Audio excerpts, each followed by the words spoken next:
Welcome to Insights from the Field, a special T for Teaching podcast on policy, data, and inclusive collaboration. I'm John Kane, an economist and the director of the Center for Excellence in Learning and Teaching at the State University of New York at Oswego. I'm Rebecca Mushter, a designer and the Deputy Dean of Graduate Studies at SUNY Oswego. We're the hosts of the T for Teaching podcast and the moderators for this session. Our guests today are Yakut Ghazi, Marina Amini, and Van Davis. Yakut is the Vice Provost for Learning Innovation and Digital Education at Duke University. Marina is the Executive Director of the California Virtual Campus, and Van is the Executive Director of WCET and the Vice President of Digital Learning at WICHE. Welcome, Yakut, Marina, and Van. Today's T's are, and we'll start with Yakut. So I'm Turkish originally, and Turkish tea is the big thing. We always have Turkish tea brewing in our houses, so that's my tea. Very good. And Marina. And I'm from Afghanistan originally, so I'm drinking green tea with cardamom. Excellent. And Van. Well, I've already switched over to water today, but my favorite tea is Lapsang Souchong.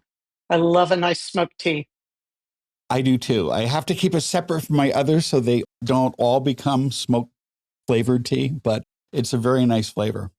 And Rebecca. I have Pico Tea Edinburgh's Gin, Tea, and Roses today. And in honor of this recording time in January in upstate New York, I'm drinking a spring cherry green tea, looking forward to somewhat warmer and less snowy weather. So we've invited you here today to discuss the future of online education. We've seen rapid proliferation and evolution in generative AI platforms since they were publicly introduced just a little over 3 years ago, leading to concerns about the integrity of online assessments, especially recently given the development and widespread use of AI agents. How should online learning leaders address the risk that this poses to the perceived value of online courses and degrees? Yakut? Sure. It is true that advances in AI created risks for the way traditional education is delivered and also assessed. The concern about AI undermining validity isn't unique to online education, though. It affects all of higher education. We remember COVID has created a pedagogical emergency. Generative AI created a new one. But I'm not sure if we're treating it the way it needs to be treated, like we treated the COVID period as an emergency.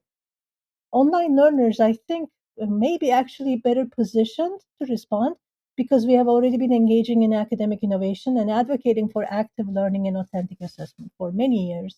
So this may be an opportunity to implement better approaches in a whole-scale manner, where the focus becomes the process of learning rather than the product of learning, because that product now can be created by AI through the use of AI, and it's actually being done in all of our classrooms, whether or not we like it.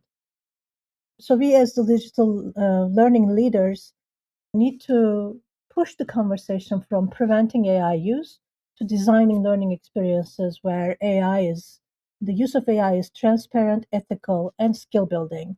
So this means, creating policies that allow for AI use, like when and how, right, rather than ban AI use, and also focusing on authentic assessments, project-based work, reflective practice, collaboration, things that AI can support but cannot replace.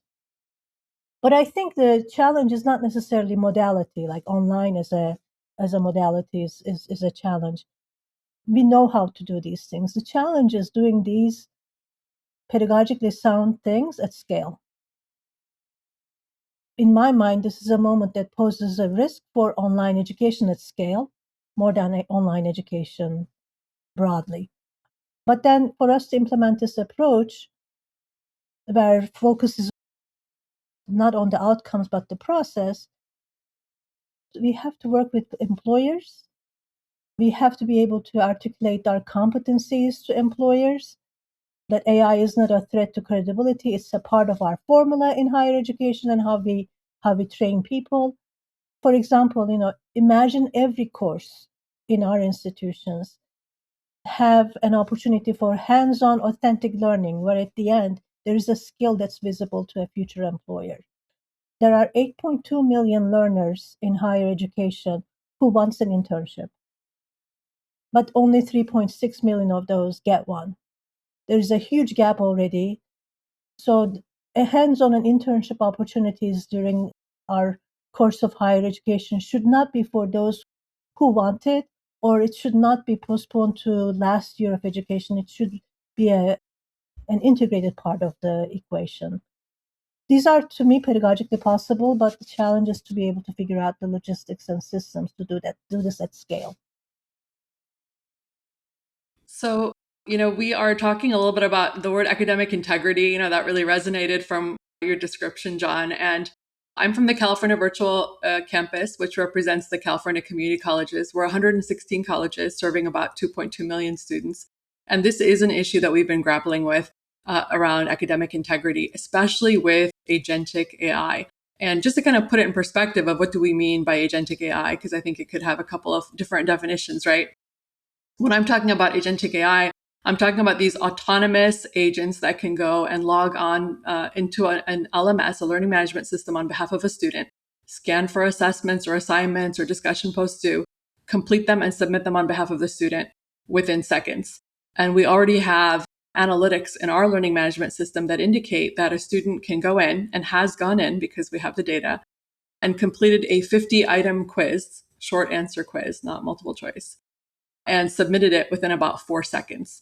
So we know that the student is not searching for these as prompts on like ChatGPT, right? Because that would actually involve some interactivity with the student. They're actually having an agent go in and submit it on behalf of themselves. That's a very big concern that we take very, very seriously.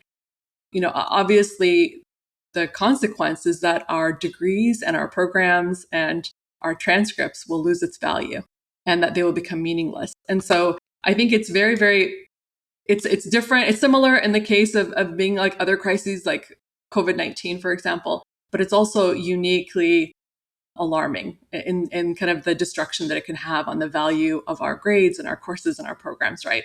And the question of how do we how do we address the concern? Well, I think we do handle it in the way that we handle these other risks, right? We have to be deeply engaging with our faculty. We have to pull together our technology partners.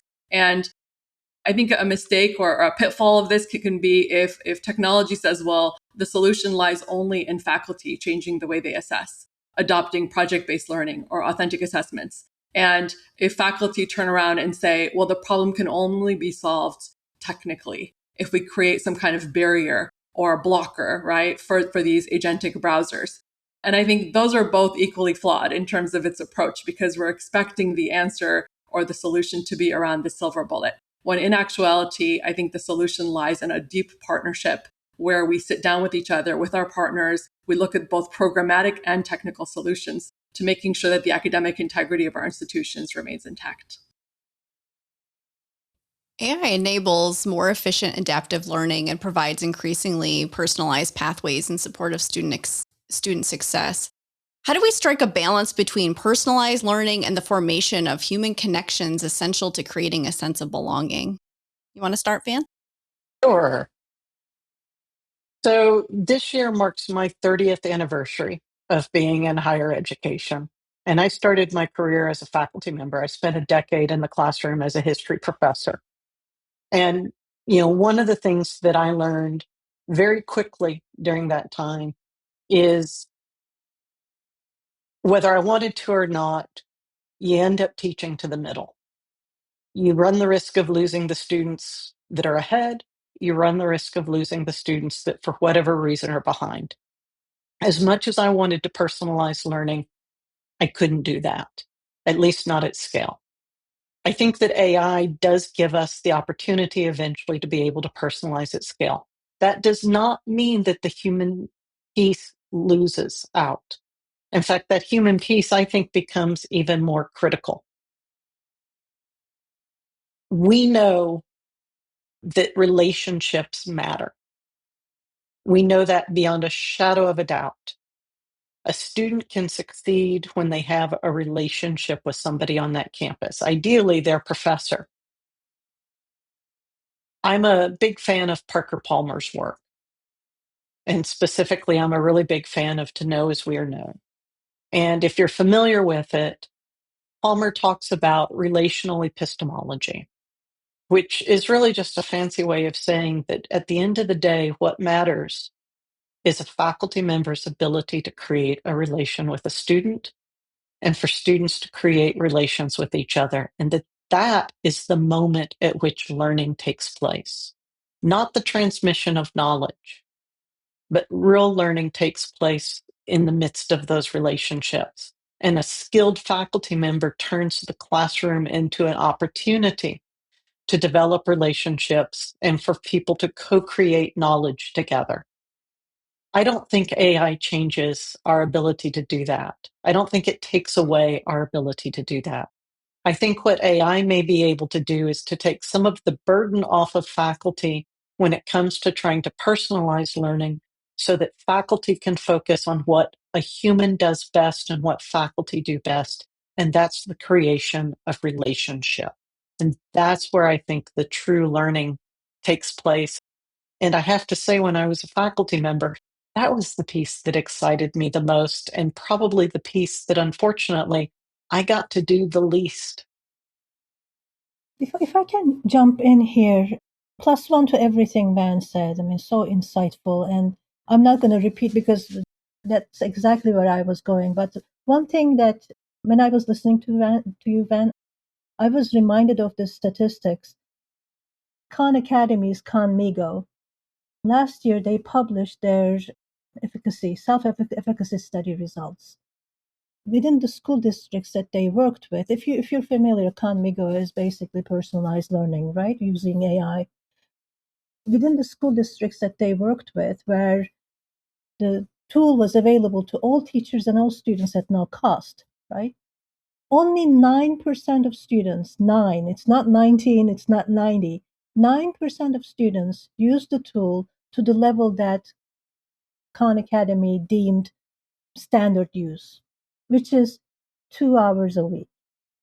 So where I'm going with this is provision of the technology, provision of the platform or the tool does not necessarily lead to the opportunity to learn, right? So we think these technologies are going to make these available for everybody, which they will, but then there is still a missing piece that makes the student use the technology to learn. And that's, I think, the inspiration to learn. And that's a human thing. So as Van mentioned, right? It takes a faculty member or a parent or an uncle somewhere to inspire people to do something. So if we relieve people of the busy work that takes place to prepare for teaching or actual teaching in the classroom, we may we may give them time to actually do this human element of inspiring to learn. And I think the two are hand in hand. Now, you've talked a little bit about some of the benefits or some of the costs first, and now some of the potential benefits that we have from using AI. How do you see online learning changing in response to AI? And we'll start with Marina.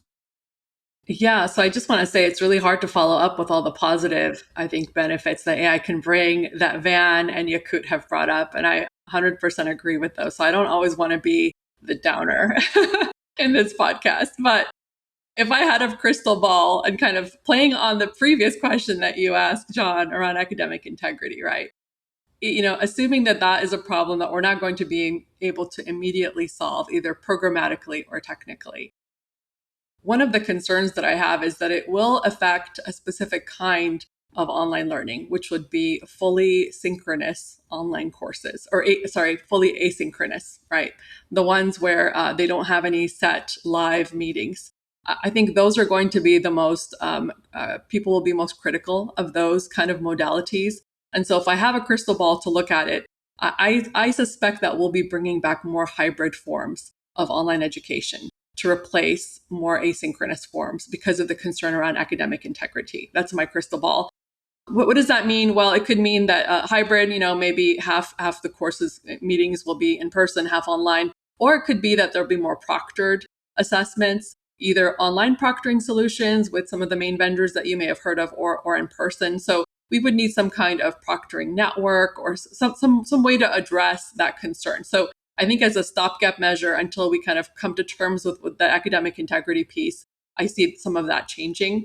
That being said, I do want to sort of add to the good elements that Van and Yakut are bringing up, because I think AI can help humans be more human in some ways.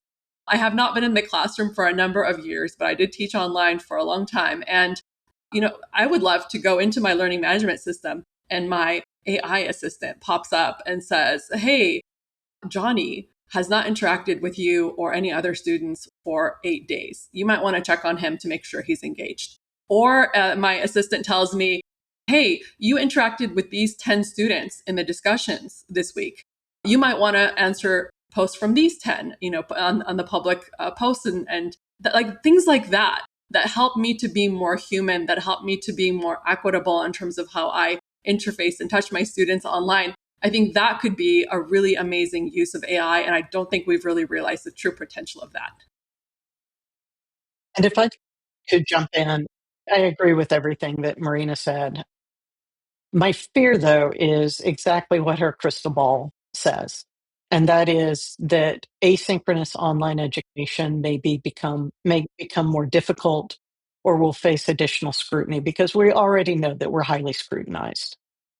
But we also know that online asynchronous education plays a critical role in access for a certain student population. And I would hate to see those students, particularly adult learners or learners who are working or have caregiving responsibilities, lose those opportunities. I think that the main thing that AI is going to do for online education is I do think it's going to force us to rethink our pedagogical practices. And I think that we're probably going to need to think about how do we do alternative forms of assessment, and how do we move from assessing knowledge to assessing abilities and skills. I said that I started my career as a historian. When I took my PhD history exams back in the 1990s, so back in the last century, when I took those exams, I sat in my office with my laptop and had no ability to consult any sort of document. It was purely from memory. It was 8 hours of answering questions from memory. The reality is, though, that whenever I got into a classroom to teach, I never created a lecture. I never created an assignment. I never created a test without pulling a textbook down or pulling some sort of reference manual down and looking at it.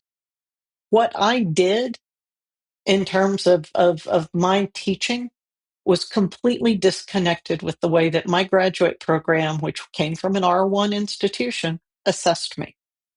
And so I do think that one of the things that I hope AI is going to push us to do is to really rethink our assessment practices so that they are more in line with the reality of our students after they leave our classrooms. And that's not unique to online education. I think that that type of shift in pedagogical practices really needs to happen across the board if we want our students to truly be prepared for the world that they're going into after they leave us. Can I quickly add two things that we're seeing actually happening in terms of change in online, and that's in the design process.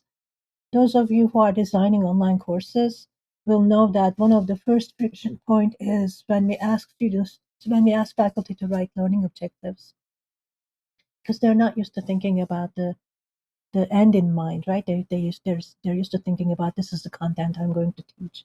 So that friction is reduced by use of AI, because you're easily creating a set of objectives, reiterating from that.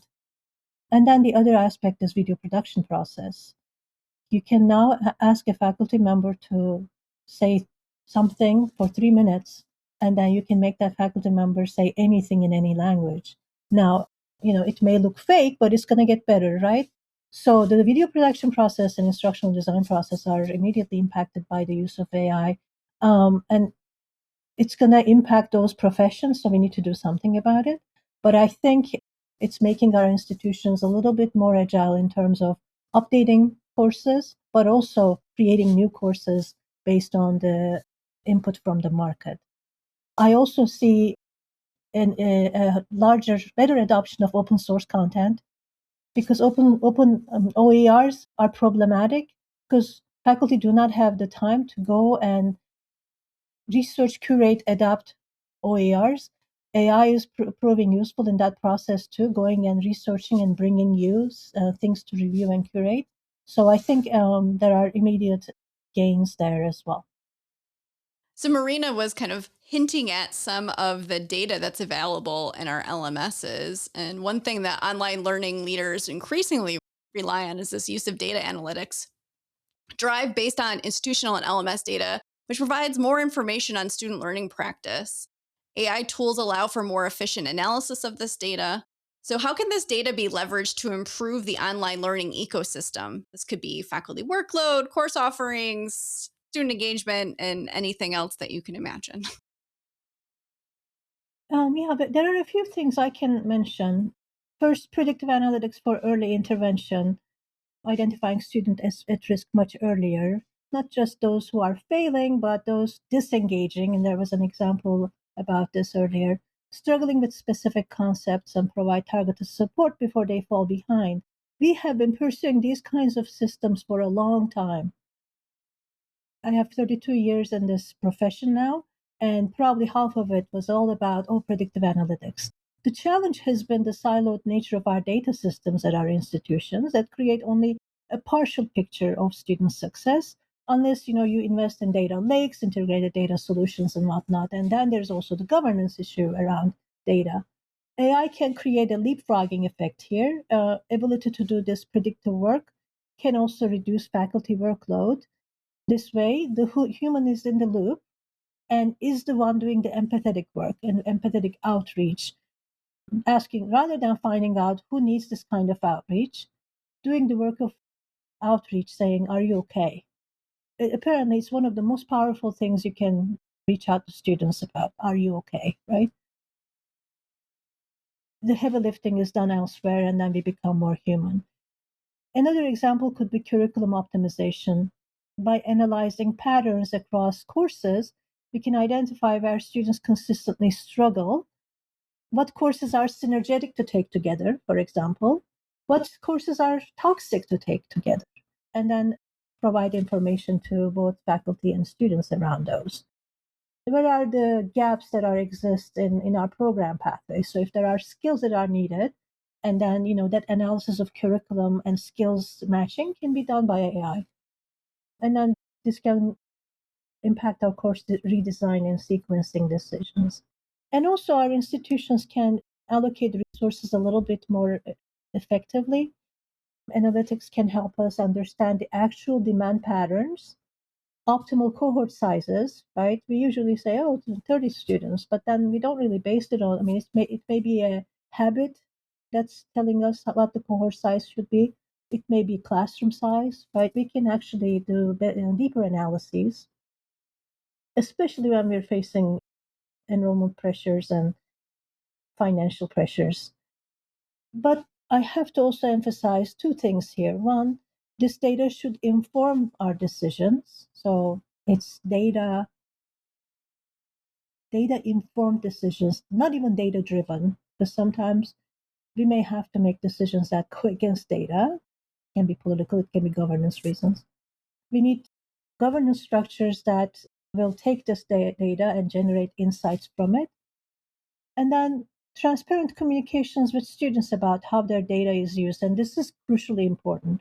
We need to democratize this data and allow students to have access to it along with our institutional access or faculty access. So transparency, ethical use, shared governance around analytics are very important as we become more excited about AI's potentials in this analytics age. I love all of those things around predictive analytics, early intervention, and then optimization as well. So I'll just try to add to that conversation a little bit.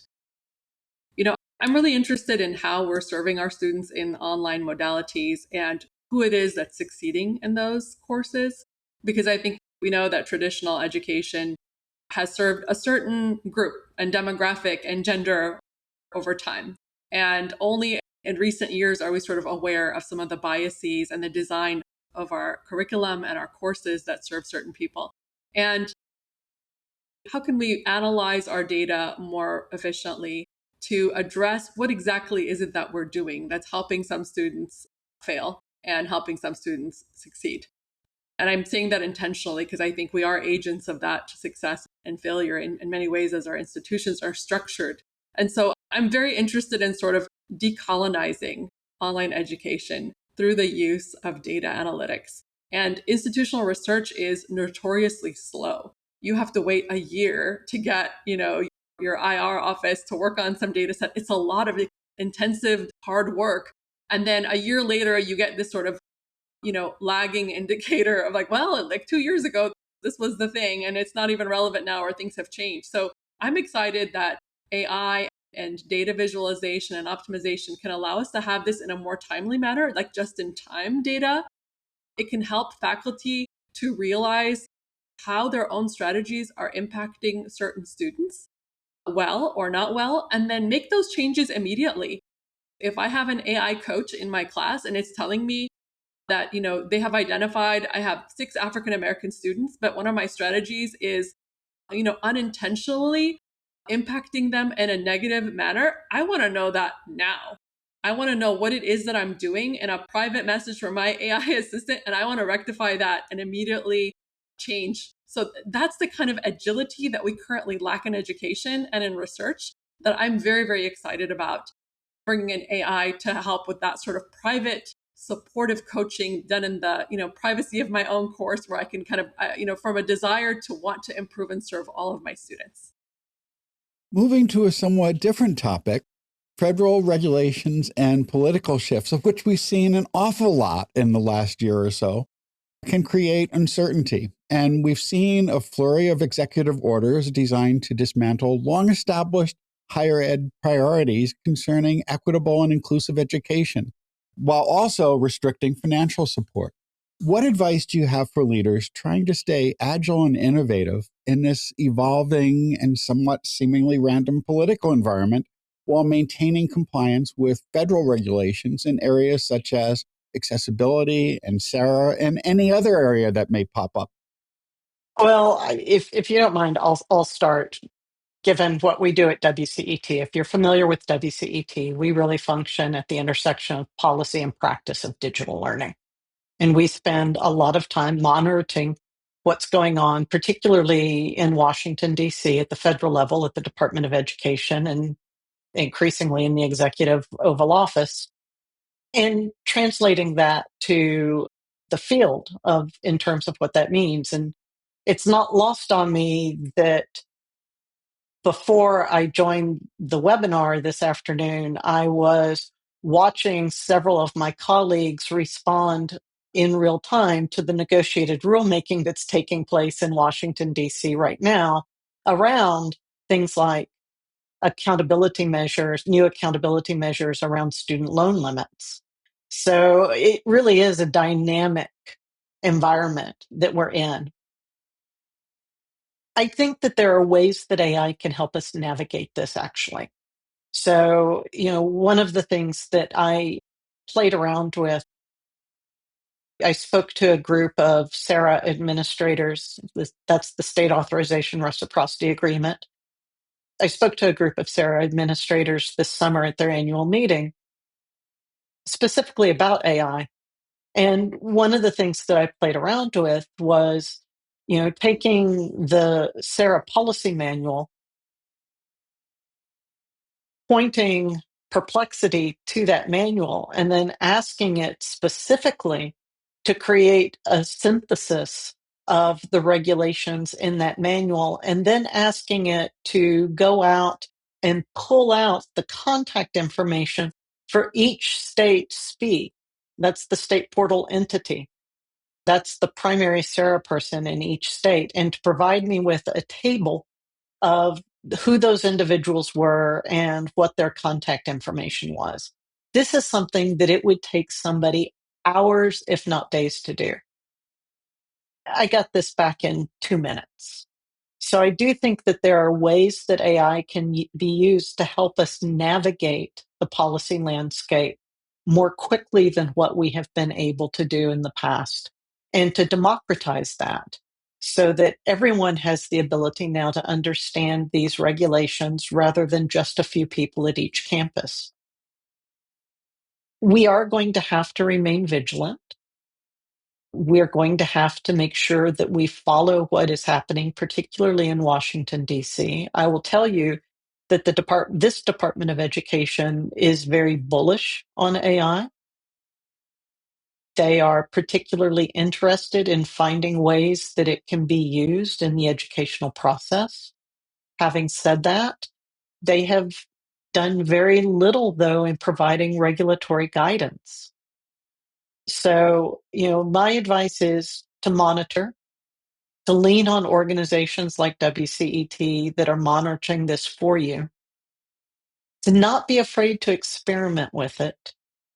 And then I would say this, regardless of the technology, start small and fail and learn from your failures, and don't be afraid to fail. And I think that last piece is really critical. It's critical with any technology, but I think it's especially critical with AI, because the only way we're going to be able to figure out how to best leverage this is if we experiment with it. And if we experiment with it, we have to accept the fact that we're going to fail sometimes, and we can learn from those failures. That's scary in higher education. We're taught not to fail in higher education. And I think that we're going to have to shift our mindset so that we really are embracing a growth mindset, to borrow Carol Dweck's framework, if we're going to be able to remain agile, but also be very innovative and leverage AI to the ability that we are able to. So Van has been doing this for such a long time. I don't know if I can add anything except for a plus one to everything that he said. Maybe one thing that I can add is agility does not mean reacting to every political signal. Staying grounded in institutional values and your personal values, and then building flexible implementation strategies. So our commitment to accessible, inclusive, high quality education and student success doesn't change. How we articulate and implement that work may shift because of what's happening around us. And the importance of being connected to networks like WCET, UPSIA, and learning from these state compacts and peer networks is extremely invaluable. There may be institutions out there without enough resources to allow their people to be connected to those networks. So maybe this is a time to urge these professional networks to be a little bit more lenient and allow, for example, I'm just making this up. I just thought of this while I was listening to Van. What would it be like if professional organizations allowed 5% of an institution's size to be, peers, like gift memberships, right? So the institution X, a regional university, may not have the resources to become a member, but it is so important for all of us to be successful at this point in time. Maybe, my institution can gift a 5% of our size to that institution. So like sister institution kind of thing. And very important to document your decision-making processes at your institution, how you're interpreting regulations documented, so that you have both accessibility to that information, but also accountability. It protects your institution. It demonstrates good faith effort. And legal counsel and government relations are your friends in this uncertain political environment. And proactive communication with them is very important. In states with multiple public colleges, such as the SUNY system, each campus is, to some extent, competing with other campuses and offering online degrees. What mix of cooperation and competition is optimal in such environments? I can talk a little bit about the California virtual campus, because the California community colleges are very similar to the SUNY in terms of just being a big ship to steer a lot of, local decisions, some centralization. And people are always, I think, generally speaking, a little bit threatened by the centralized stuff, right? When the California Virtual Campus first rolled out, 10 plus years ago, and we talked about course sharing, there was immediately sort of concerns around, are we going to be cannibalizing our enrollment? We love the word cannibalizing. I don't know why in education, but, immediately it's like, oh my God, we're going to lose enrollments. This is going to be terrible for us. Big Brother is going to take over our curriculum and tell us what to do. There's all of these anxieties that come out from administrators, from faculty, from different leaders. And so I think kind of to put that in a different perspective has been really hard because you're fighting against that cultural anxiety that we have around being an independent institution. So when do you share and when are you independent? What I've tried to do with the CVC and our system is to have some very honest, conversations around what exactly is your concern. Is that concern an institution-centered concern or an enrollment concern or a funding concern? And how does that then relate to your learners? Right? Really shifting the conversation from we're worried about how we do things to what's the best case scenario for our students? Do they have the options that they need? Do they have the access that we need? Are we really leveraging our collective power in a way that benefits the learners in the most compelling and powerful way? That's sort of the question that I've had to ask. And it took about 10 years for California community colleges to get on board with course sharing. And now it's a big success. We share professional development. We're sharing financial aid. We're sharing transcripts, things that people have held on to so closely of like, no, this is our, school. This is our university. And I think this idea is very outdated now, thankfully. And the future really is less institutions, especially smaller institutions, rural, under-resourced institutions, trying to be everything for their students, trying to give them every class that they need for every program and meeting every need. That's exhausting. And what we're finding is courses are being discontinued. Faculty are, in some cases, unfortunately, losing their work, especially part-time faculty and adjunct faculty. Programs are being discontinued. And in some cases, entire institutions are being shut down, right? And absorbed by other institutions or just not being absorbed at all. And so to avoid this, I think, this unfortunate outdated end to an, outdated approach, we have to pull together. We have to pool our resources and we have to put aside our institutional egos and really realize that there's a lot of strength in our collective power. And when we come together, I can give some examples later. But one thing that we're doing in the California community colleges, which is really exciting, is several of our rural colleges, which again are tiny, they don't have a lot of staff, they don't have a lot of programs or money. They're pooling together to create fully online associate degrees. So by themselves, they would never be able to meet all the requirements to offer those degrees online, but collectively they are. So it's benefiting their programs, they're able to grow their enrollments, and it's benefiting a large swath of their students as well. So that's the kind of thing that I think doesn't have to be competitive, but that can actually be mutually beneficial for students and institutions.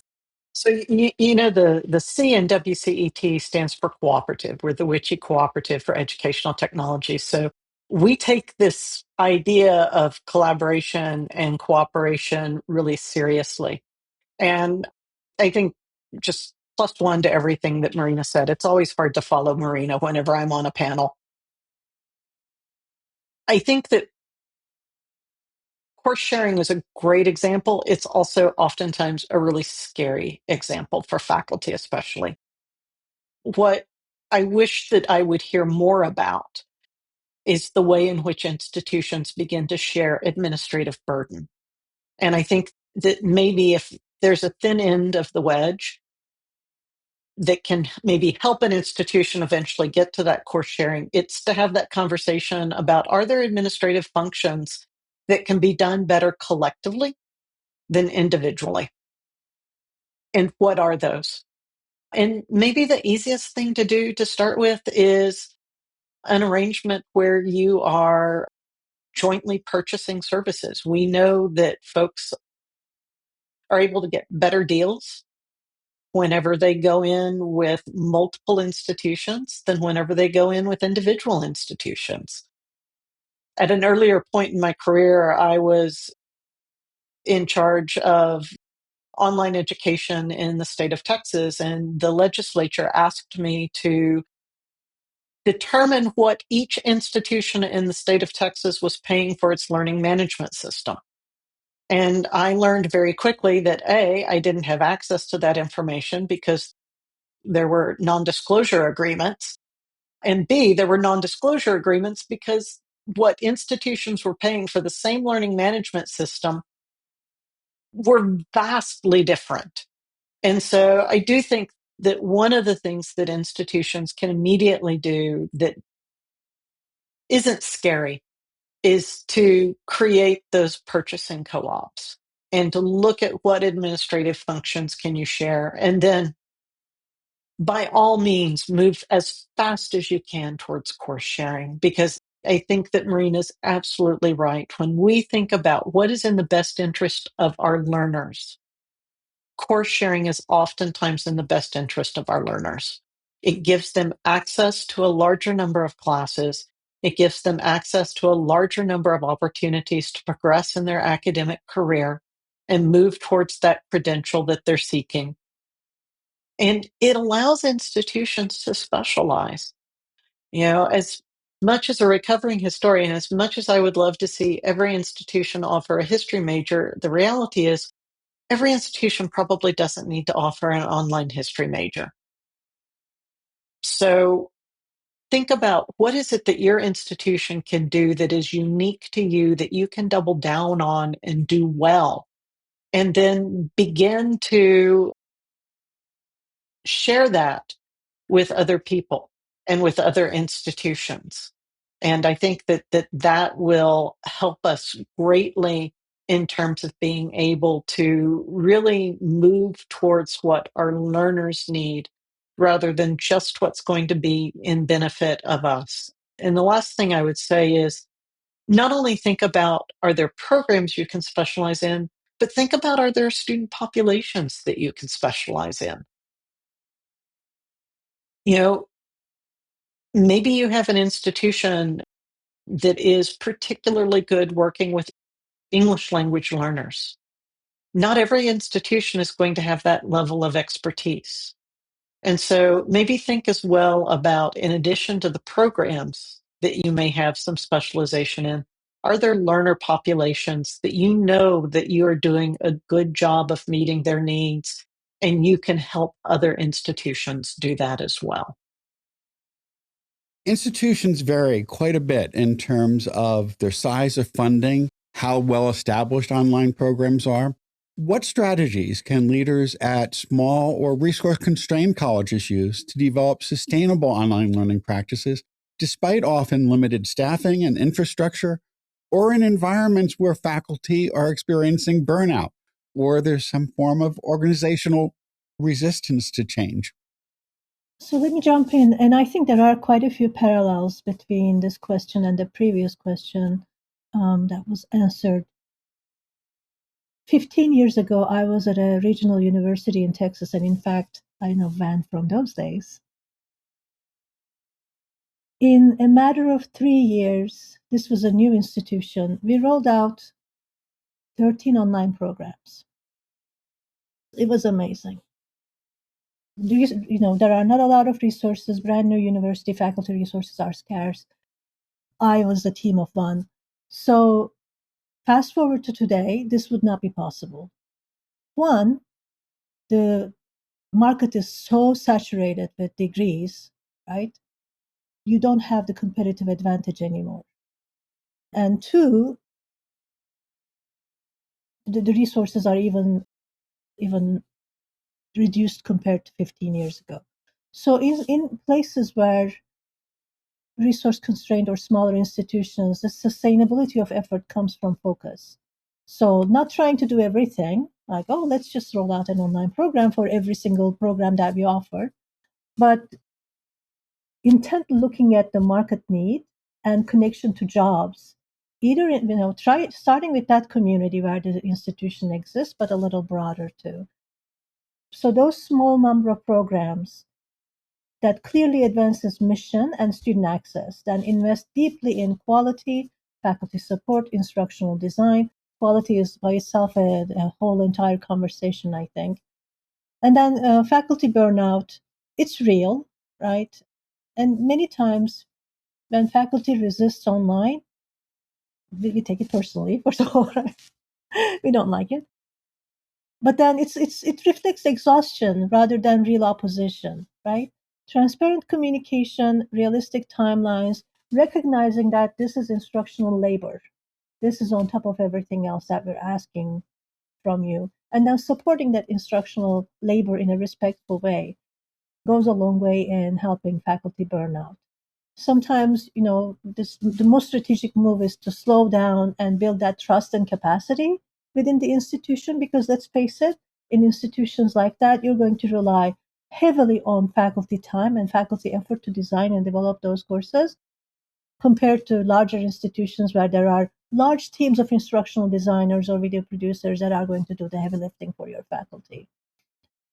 Again, tying to the previous conversation, the consortia, shared services, vendor collaborations allow these institutions to punch above their weight and without overextending people. So that those kinds of strategies should be part of it. And finally, I want to tie this conversation to the AI conversation. Many universities have responded by signing big enterprise deals with AI companies, right? And they paid a lot of money for this. And they wanted to achieve equitable access for their own communities. They wanted all their students to have access, all their faculty to have access. But this results in us treating AI as a competitive advantage, where we should start seeing it as a collective challenge. So we should be forming system-wide and cross-institutional partnerships when it comes to AI deals as well. These partnerships can be between universities and community colleges, sister campuses like sister cities, right? So that we raise all boats and ensure equitable access for everybody. There is room for all of us to be successful, and our actions should complement that belief. And we need to bring faculty into these decisions, because the moment you announce a deal, AI deal that will allow everybody to have access to AI, it may be interpreted as a blanket permission for unrestricted AI use in every course, which is not the case at many of our institutions. So faculty's presence at these tables is very important. Yeah, I just want to say amen to Yakut's point about faculty burnout and kind of respecting the time and the expertise that they bring to the table. It's our faculty also have at many of our institutions expressed burnout. And so anything we do is really thought around that concern. In terms of AI, if we want to foster leadership amongst the ranks of our faculty, we actually created an AI fellowship, and we selected a couple dozen AI fellows from the system to lead some really important work. And they're being compensated with reassigned time or stipends in some cases to do that work, in addition to some staff members, classified staff members as well, because they often, occupy the gray space that we forget about that support faculty and instruction too.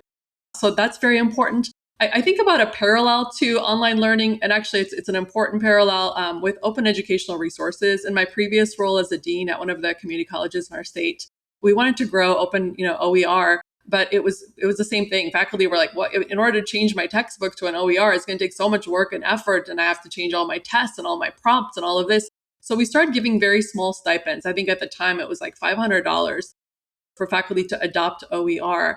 And I did an analysis of this over time. I wish I had AI to do that, but I had to do this myself. But essentially, we saved students something like $5 million within the first couple of years that it was being adopted. And we spent, I think, like $200K during that same period of time. So doing the data and the return on investment for supporting faculty, it's going to be tremendous to kind of ensure that they're not burnt out, that they have time and they have the space mentally to do the work that we need them to do.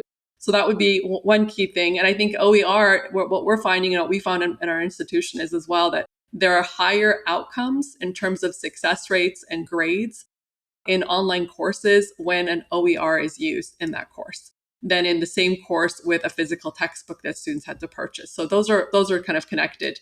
And then just to kind of go back to course sharing, I can always count on Van to be my greatest ally with course sharing. But we have colleges that were very reluctant to get involved in course sharing. As I mentioned, when I joined the CBC 4 years ago, we had something like 2,000 enrollments on course sharing, and 2,000 enrollments for a system of our size is not that great. And I would joke that most of it's our staff trying to see if it works.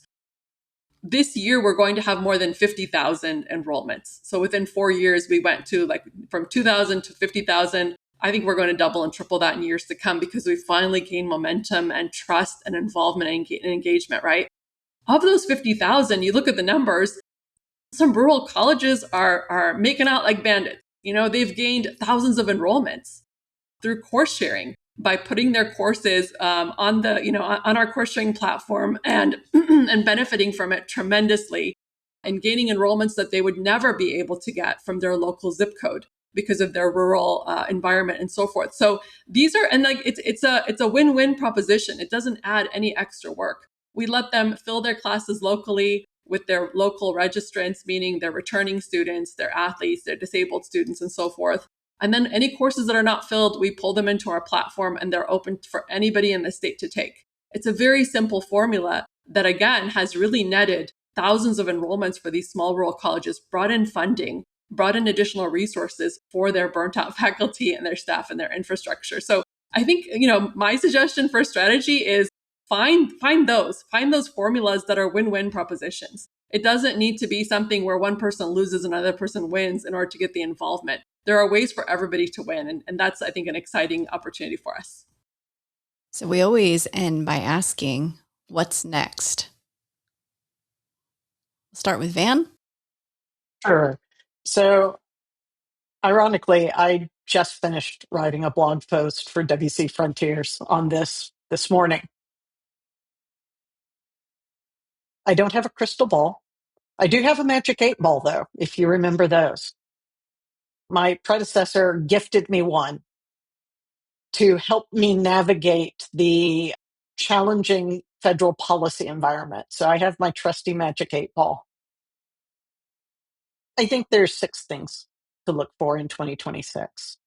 I think the first thing is we need to remember that the connection to workforce education is everyone's responsibility. It's not just a few faculty members' responsibility. This is particularly important with the move to Workforce Pell, but it's important as we see a workforce increasingly asking for graduates that are AI literate. And I think that AI literacies is everyone's responsibility. 2 is AI literacies. I think that we need to desperately change the narrative from just focusing on academic integrity to beginning to focus on AI literacies. And you'll notice that I use the plural there because I don't think it's black and white. I don't think it's or not know. I think that it's a spectrum of issues that faculty and students and staff need to have mastery of.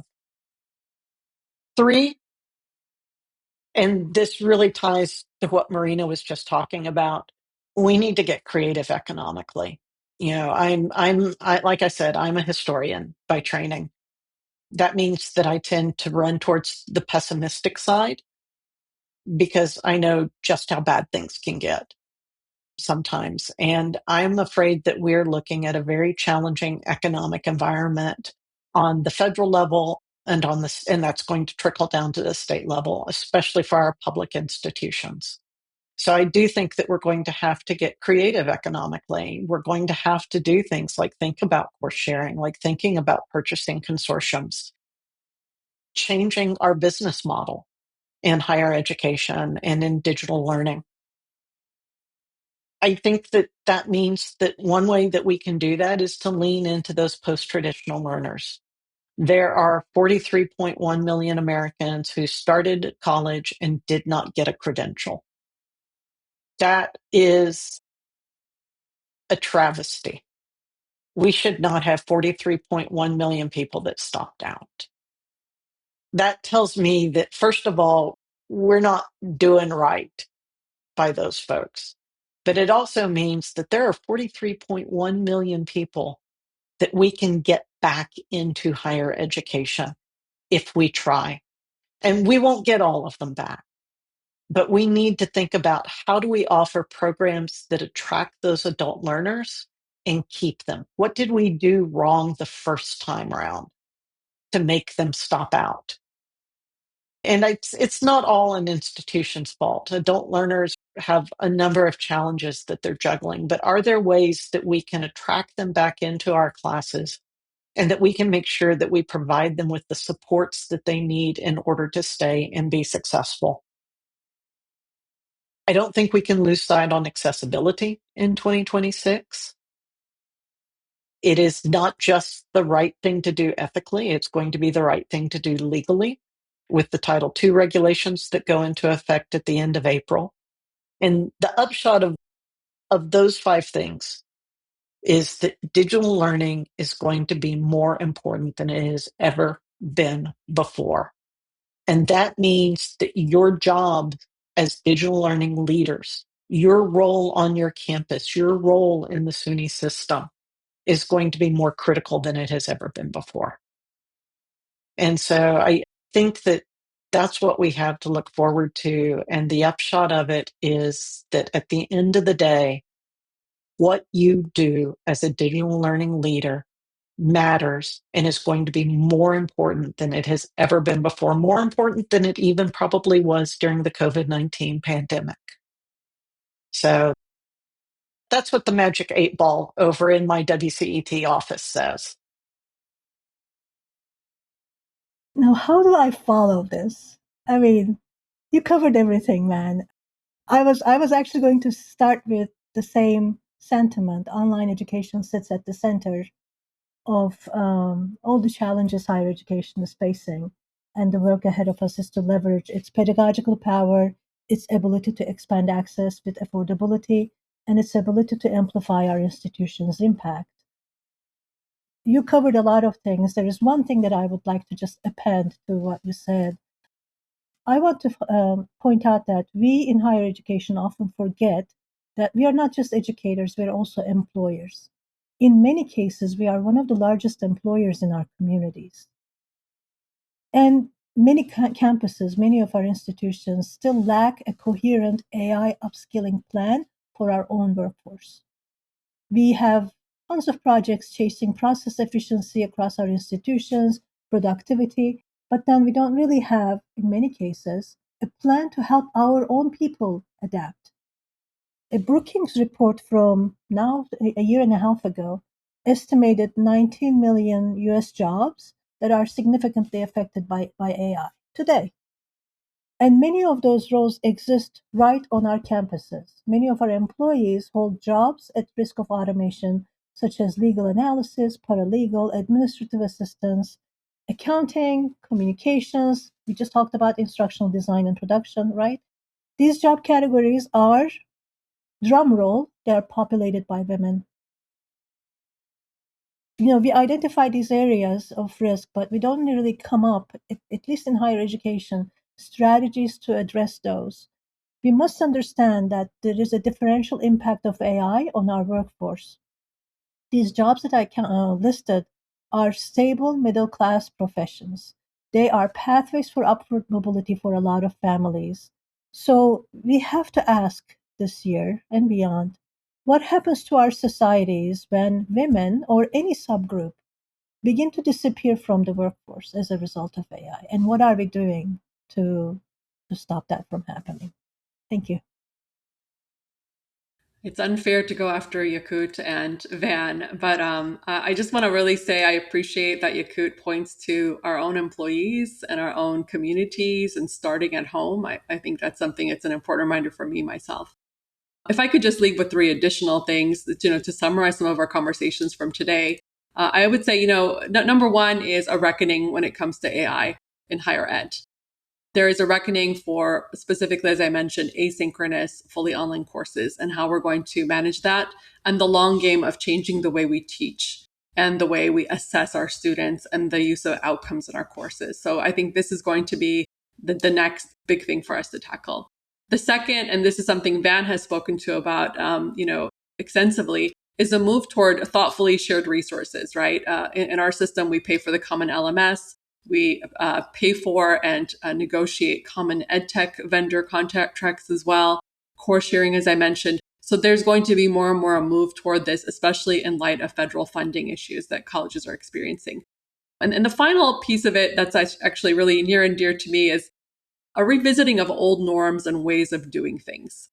The way we handle our transcripts, for example, is, I've spoken about this in other venues, but highly inequitable. the way we handle our financial aid that can be very hit or miss depending on what institution a student goes to, the way students have access to courses, our levels of accessibility, the way we gather analytics and research, which I think AI will dramatically transform, right? Institutional research is going to greatly change in the next couple of years. I think these are going to be really exciting what's next as well for higher ed. Well, thank you so much for joining us. We appreciated the conversation and the many things to be thinking about as we trudge down 2026. Yes, thank you. Thank you for having us.